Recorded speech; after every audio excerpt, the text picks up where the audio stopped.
Hi, my name is Peter Maddens. I'm the Belgian ambassador here in Kenya. Belgium goes green, as you can see up on the sign. That means actually that we built the first net zero embassy in the Belgian network worldwide and the first net zero embassy to be functioning here in Nairobi. Jackson, come and take a look. Come on, let's go.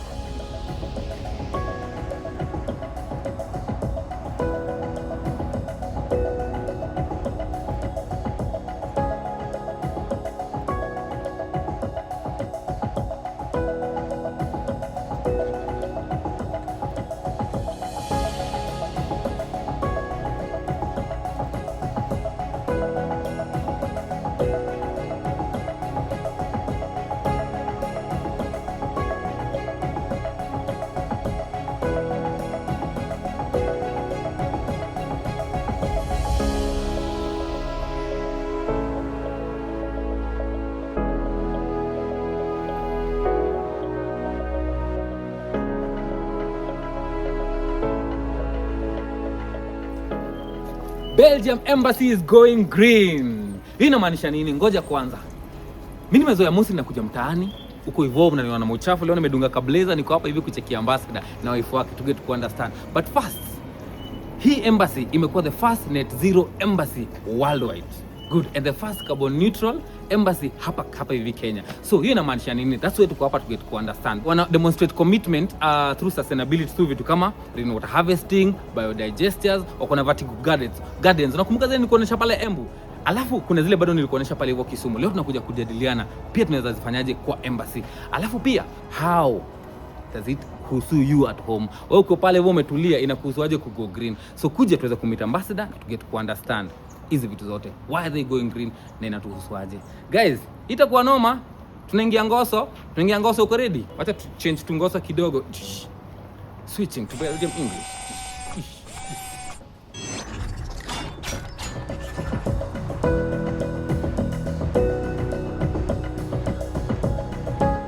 Pia wewe nyumbani, even in your house. Unaweza fanya nini? Go green. Go green.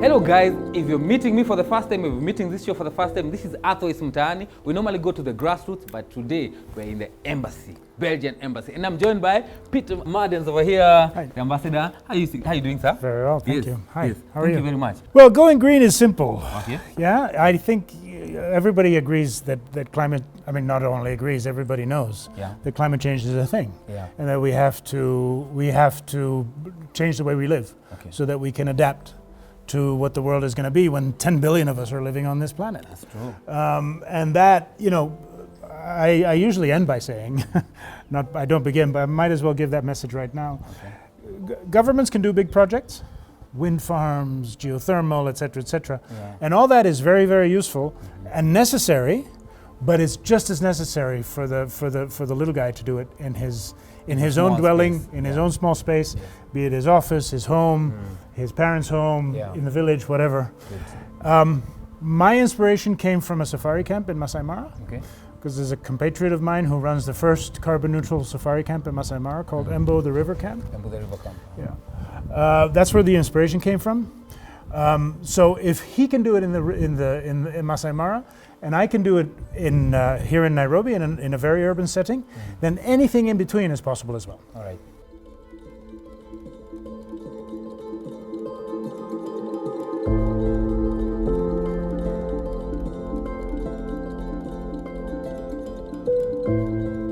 There's 4 pillars to our project. Okay. The net zero embassy. Yeah.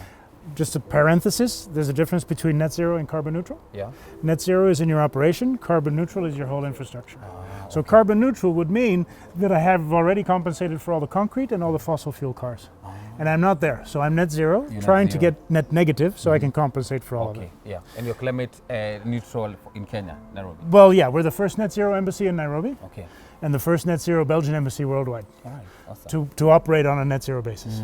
Yes. So like I said, we have 4 pillars. We have electricity, water, gas, and vegetables. Yeah. This is part of the whole vegetable idea. Okay. It's a hydroponic vertical hydroponic herb wall. All those are herbs. You can see mint. You can see lemongrass. You can see oregano, etc., etc. All of this, they're planted, if you don't mind, sorry, in recycled felt cups with volcanic pumice. Now, volcanic pumice is inorganic, so that means that it can stay forever. It's true. What it does is we let the water go through here 2 times 3 minutes a day, and it's the water that feeds the herbs. And the water comes from the top of the solar panels up there. We have a bifacial solar panel. There, right? Yeah, it's a carport with solar panels on both sides, bottom and top, which makes it even more efficient. And it's in a V shape, so the water falls down, comes into this tank. Fantastic. A wall like this doesn't need more than about 50 liters of water. So this is something, and you can put vegetables in here. It doesn't have to be herbs. This is something that you can use wherever. Put anything. What if when it's hot? Yeah. Do you add the irrigation? We add a little bit of nutrients, which we get from our own gas production. Okay. The biodigesters with which we make the cooking gas, they also produce liquid waste and solid waste, and the liquid waste is what we put in the water to feed this one and the vegetable garden upstairs. Awesome.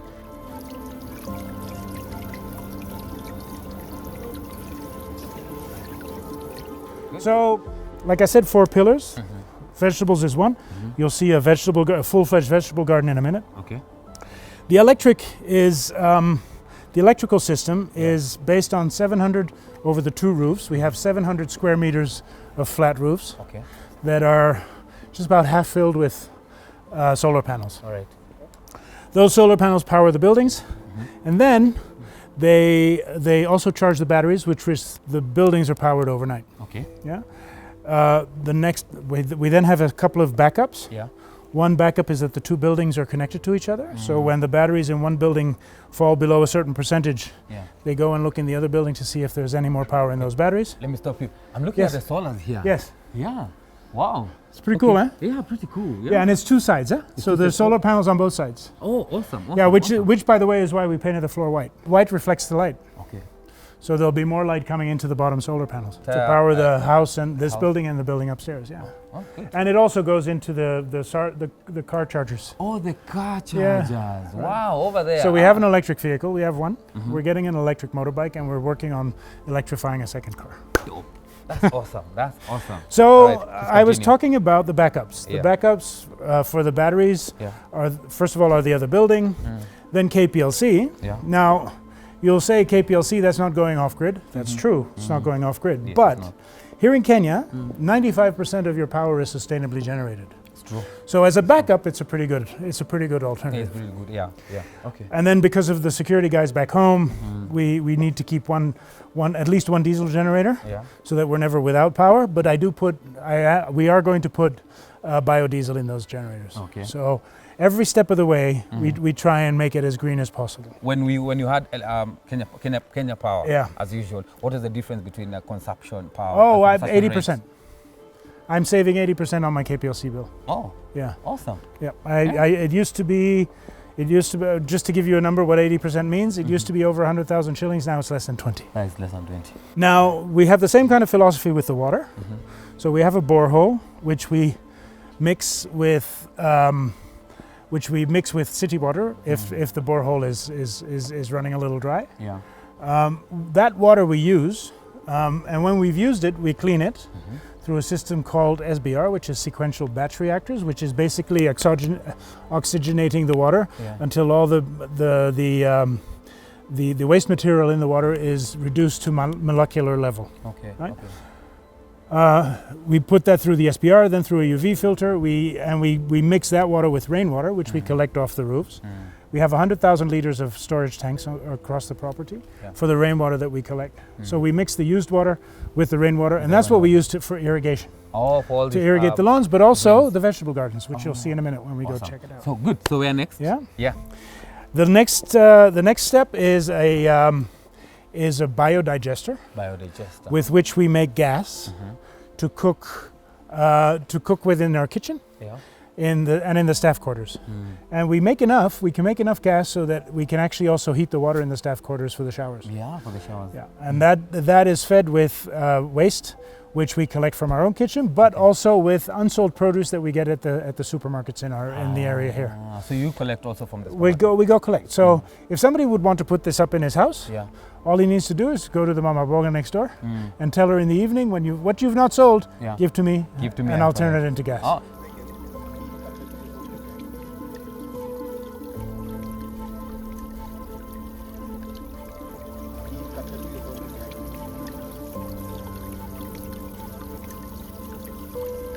So we've done water treatment with constructed waste treatment with constructed wetlands.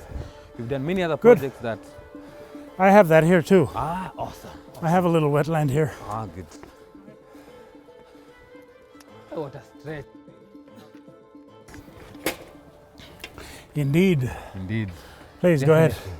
Hydroponics in vertical Completely. gardens. Yes. Awesome. Yeah, it's awesome, pretty cool, huh? awesome. Pretty cool. Yeah. Oh, great. So you know about hydroponics. I know about hydroponics. So basically the idea is to reduce the space on which you grow vegetables. Yeah. And that's why we put it in steps. Okay.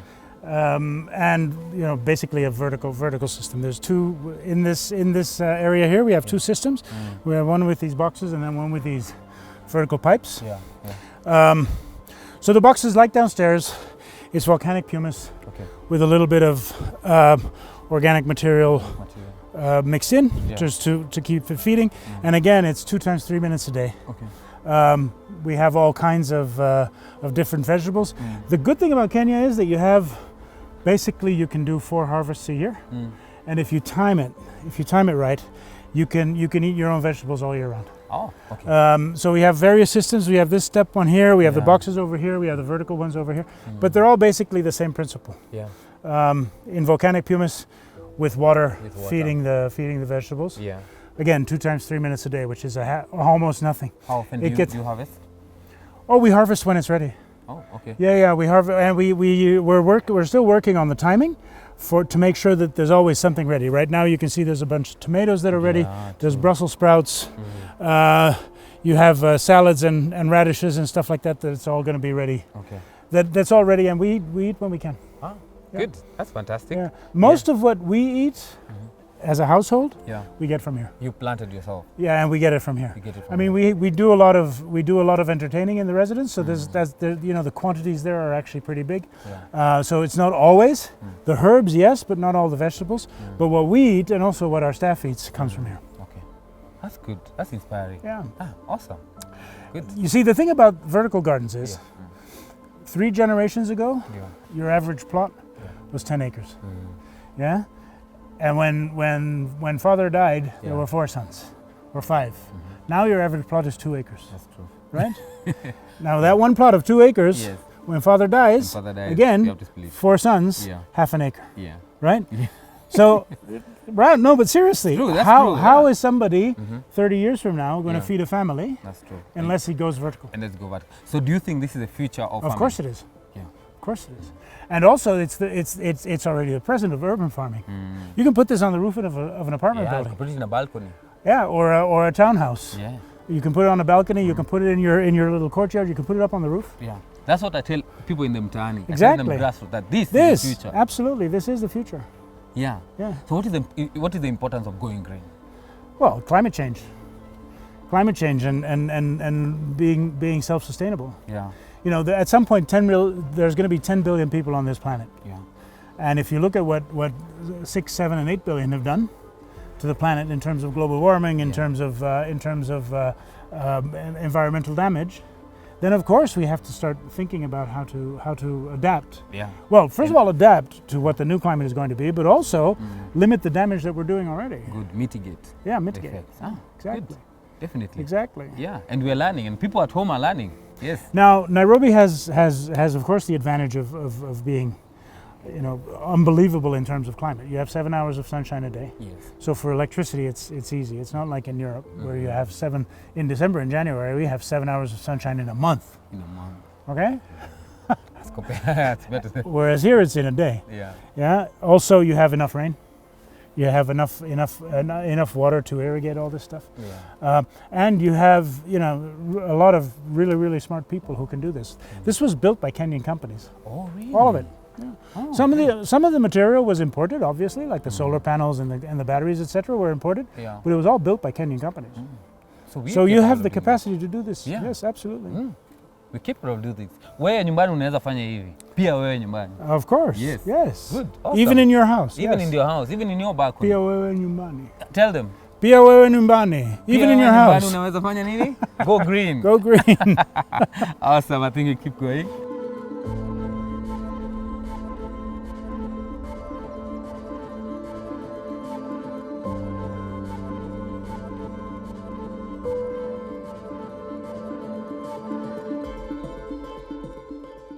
So here we are at our filtration lagoon. This is the last step of the water filtration system. So I was telling before, we have borehole and city water, which we use in the house and in the office. And that water, which is called gray or black water, gets filtered the first time in the SBR, the sequential batch reactor, and then gets sent through this. It's basically a wetland system where you have the plants that we put in here create a root maze, if you will, that is so finely, that is so thick that it actually filters the water. So we send the water through here for about a week, back and forth, and that water then goes into a tank over there, which is used to irrigate the vertical garden. Okay, good. I've done. But this is what they call a nature-based solution. Okay. I've done such an episode where we talked about the wetlands. Cool. But it's good to know that's actually a thing, and actually it is, and you can do it on a relatively small space. Good. You know, this is what it's 7 or 8 meters by 2. Yeah. So it's really not a big space, and it's enough to filter the water that we use for the vertical garden. So the water that comes from here, you use it for all the greens in this. This water we actually use for the vertical garden. For the vertical garden. Awesome. Yeah, because it also has nutrients inside. Yeah. So Mr. Peter, so someone in the grassroots there is probably wondering, all this is you going green. What does it mean? So in Muhuzu kivipi? Well, like I said before, my inspiration came from somebody in the bush, and I'm living here. So there's lots of different kinds of dwellings that go in between there. You know, you have your small house, you have your apartment, you have your office space. Capturing the water is easy. That's a tank and a couple of pipes. Your biodigester is a little bit of money, but the ROI on the biodigester is like 2 years. So within 2 years, you've recuperated the cost of your biodigester, and you don't have to go buy LPG anymore. You're buying your own. And by the way, you're using your own waste, right? Yeah, true. So you're recycling your own waste again, and that part of that waste is nutrients that you can use for your plants. Yeah, awesome. And a vegetable garden is also, you know, that's actually. It doesn't need to be as sophisticated as ours with a piping system where the irrigation happens automatically with a pump and a timer. No, you can do it by hand. You can do it by hand. It's very simple. The solar panels are the most expensive part, and that's probably more for, you know, for big houses or for businesses. Yeah. But still, it's the only way we're actually going to move forward. Like I said, soon there'll be 10 billion of us on this planet. Yes. And we have to figure out how we live on this planet. Yes, and how we survive. Right? It's true. And that's by going green. Yeah. And you're the first to do it. Well, I'm the first one here in Nairobi. I'm not the first one ever. You're the first one here in Nairobi. In Nairobi, and the first embassy. I'm not even the first one here in Nairobi. I'm just the first embassy in Nairobi. And we're happy, and that's why we're here at Earthwise Mtaani, to inspire, to teach, and also to explain more. Perfect. All right? Yeah. Yeah, as we continue.